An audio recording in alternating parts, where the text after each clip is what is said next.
আমাদের সংবিধান, আমাদের মৌলিক অধিকার এবং সাংবিধানিক দায়বদ্ধতার প্রশ্নটা একটু তুলতে চাই। আমাদের আর্টিকেল 32 জীবন ও ব্যক্তি স্বাধীনতার কথা বলে, কাউকে বঞ্চিত করা যাবে না। ফ্রি মুভমেন্টের কথা বলে আর্টিকেল 36।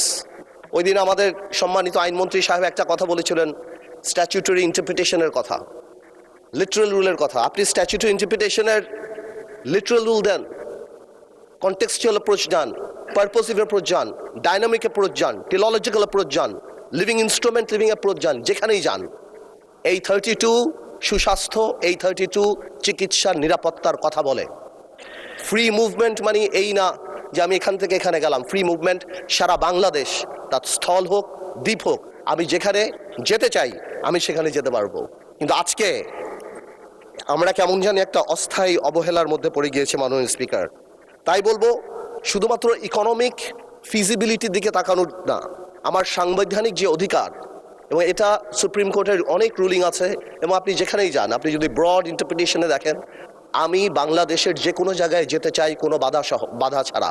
কোনো ধরনের ফিনান্সিয়াল বাধা বা অবস্ট্রাকশন বা এই ধরনের অবস্ট্রাকশন এটা কোনোভাবেও সংবিধান অ্যালাউ করে না, এবং সংবিধান এখানে পজিটিভ দায়িত্ব দেয় রাষ্ট্রকে যে আমার এই বাধা সুনিশ্চিত করা। মাননীয় মন্ত্রী সাহেব 17,000 কোটি টাকা বলেছে, 17,000 কোটি হোক বা 25,000 কোটি টাকা হোক, আমার মৌলিক অধিকার এখানে অ্যাট স্টেক। সুতরাং উই নিড দ্য ব্রিজ।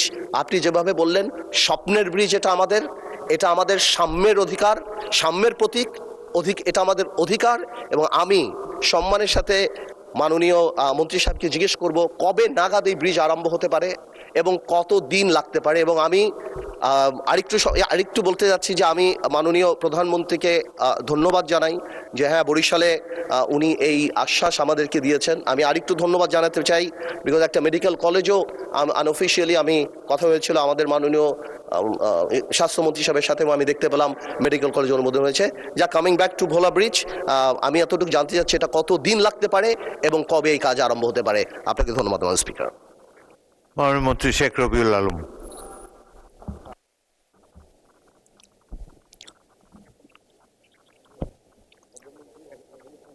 মাননীয় স্পিকার,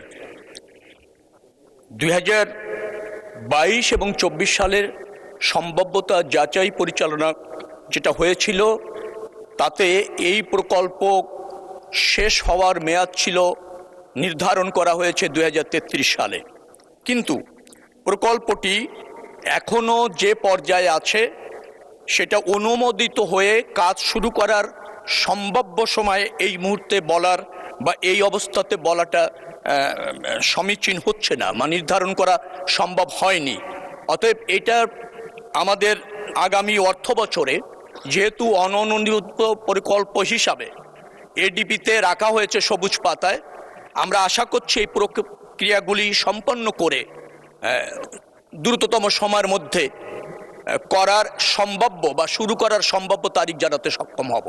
তবে এই প্রকল্প গ্রহণ করতে পারলে 2033 সালে শেষ হওয়ার তারিখ নির্ধারণ করা আছে।